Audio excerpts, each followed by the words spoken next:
नमस्ते दोस्तों, स्वागत करता हूं आपका YouTube चैनल पर। आज के वीडियो में हम बात करेंगे हिंदू धर्म के अनुसार ब्रह्मांड की उत्पत्ति के बारे में। हम देखेंगे कि कैसे इस धार्मिक दर्शन में विश्व की रचना के विभिन्न सिद्धांतों और मान्यताओं का वर्णन किया गया है। तो चलिए शुरू करते हैं। ब्रह्मांड की उत्पत्ति के सिद्धांत। ब्रह्मांड की उत्पत्ति के सिद्धांतों में से एक प्रमुख सिद्धांत है निर्माण और संहार का सिद्धांत। इस सिद्धांत के अनुसार ब्रह्मा, विष्णु और शिव द्वारा ब्रह्मांड की रचना और संहार होता है।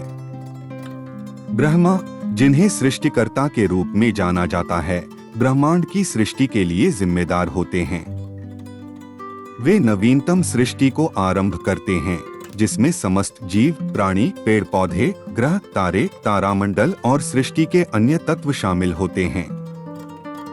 इसके बाद विष्णु, जिसे संरक्षक के रूप में जाना जाता है, सृष्टि को संरक्षण करते हैं। वह ब्रह्मांड की संरक्षा और स्थायित्व की गारंटी देते हैं, जिससे सृष्टि स्थिर रहती है। शिव, जिन्हें संहारकर्ता के रूप में जाना जाता है, ब्रह्मांड की संहार प्रक्रिया का पालन करते हैं। इसमें प्राकृतिक प्रलय, तांडव नृत्य और सृष्टि के अंतिम क्षणों का संचालन शामिल होता है। ब्रह्मांड की उत्पत्ति के सिद्धांत में यह मान्यता है कि इन तीनों देवताओं के संयोग और सहयोग से ही सृष्टि, संरक्षण और संहार की प्रक्रिया चलती रहती है। इनकी एकता और त्रिकाली शक्ति ब्रह्मांड को संतुलित और सुसंचालित रखती है। यह सिद्धांत ब्रह्मांड की व्यवस्था, नियमितता और संतुलन के पीछे एक ऊर्जा और शक्ति का अस्तित्व स्पष्ट करता है। हिंदू धर्म में ब्रह्मांड की उत्पत्ति के कई सिद्धांत हैं। एक प्रमुख सिद्धांत है निर्माण और संहार का सिद्धांत। इसके अनुसार ब्रह्मा, विष्णु और शिव द्वारा ब्रह्मांड की रचना और संहार होता है। ब्रह्मा ब्रह्मांड की सृष्टि करते हैं, विष्णु उसे संरक्षण करते हैं और शिव उसे संहार करते हैं।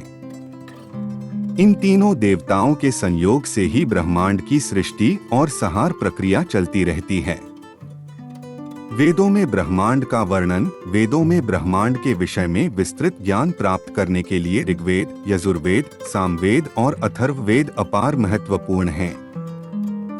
इन पवित्र श्रुतियों में ब्रह्मांड की रचना, उसके अंतर्गत प्राणियों, प्रकृति आदि के उत्पत्ति और विकास के विभिन्न पहलुओं का वर्णन किया गया है। ऋग्वेद में ब्रह्मांड की सृष्टि और विकास के विषय में गाथाओं और मंत्रों के माध्यम से बताया गया है। इसमें ब्रह्मांड की सृष्टि के लिए प्रकृति, प्राणियों, देवताओं, यज्ञों, धर्म और अन्य तत्वों के महत्वपूर्ण योगदान का उल्लेख है। यजुर्वेद में ब्रह्मांड की रचना और संरक्षण के लिए यज्ञों का महत्वपूर्ण योगदान बताया गया है। यज्ञों के माध्यम से ब्रह्मांड की एकता और समरसता की प्रतीकता होती है, जिससे सृष्टि की रचना और संरक्षण होते हैं। सामवेद में ब्रह्मांड की उत्पत्ति और विकास के विषय में संगीत, छंद और मंत्रों के माध्यम से विवरण दिया गया है। सामवेद में उन्नत संगीत पद्धतियों और मंत्रों का विस्तृत वर्णन है, जिनसे ब्रह्मांड की सृष्टि की गाथा और विभिन्न पहलुओं की महत्वपूर्णता प्रकट होती है। अथर्ववेद में ब्रह्मांड की सृष्टि, प्रकृति, ज्योतिष, जीव और ब्रह्मांड के अंतर्गत अन्य तत्वों के विस्तृत वर्णन है। इसके माध्यम से ब्रह्मांड की उत्पत्ति और विकास के विभिन्न पहलुओं का गहरा समझ प्राप्त किया जा सकता है। इस प्रकार वेदों में ब्रह्मांड की उत्पत्ति और विकास के बारे में विस्तृत ज्ञान प्राप्त किया जा सकता है। ये पवित्र श्रुतियां हमें ब्रह्मांड की रचना, प्रकृति, देवताओं, यज्ञों और धर्म के महत्व को समझने में मदद करती हैं। ब्रह्मांड की उत्पत्ति और विकास के बारे में यह ज्ञान हमारे जीवन को गहराई से समझने में मदद कर सकता है। प्रलय और पुनर्सृष्टि की कथाएं। ब्रह्मांड के नश्वरता और अविनाशिता के विषय में हिंदू धर्म में कई रोचक कथाएं प्रचलित हैं। ये कथाएं ब्रह्मांड के प्रलय के समय सभी सृष्टि लीलाएं समाप्त हो जाती हैं और फिर से नवीन सृष्टि की शुरुआत होती है। इन कथाओं में प्रमुख रूप से श्रीमद् भागवत गीता और देवी भागवत पुराण का वर्णन है। यहाँ हम इन कथाओं को और विस्तार पूर्वक जानेंगे। 1. श्रीमद् भागवत गीता। यह महाभारत का एक अद्वितीय भाग है और इसमें भगवान कृष्ण द्वारा ब्रह्मांड की प्रलय और पुनर्सृष्टि की व्याख्या है। भगवान कृष्ण अर्जुन को अपनी विराट रूप में दर्शन कराते हैं और उन्हें ब्रह्मांड की महाप्रलय के विषय में बताते हैं। यह कथा ब्रह्मांड की उत्पत्ति, संरक्षण और संहार के विषय में गहराई से बोध कराती है।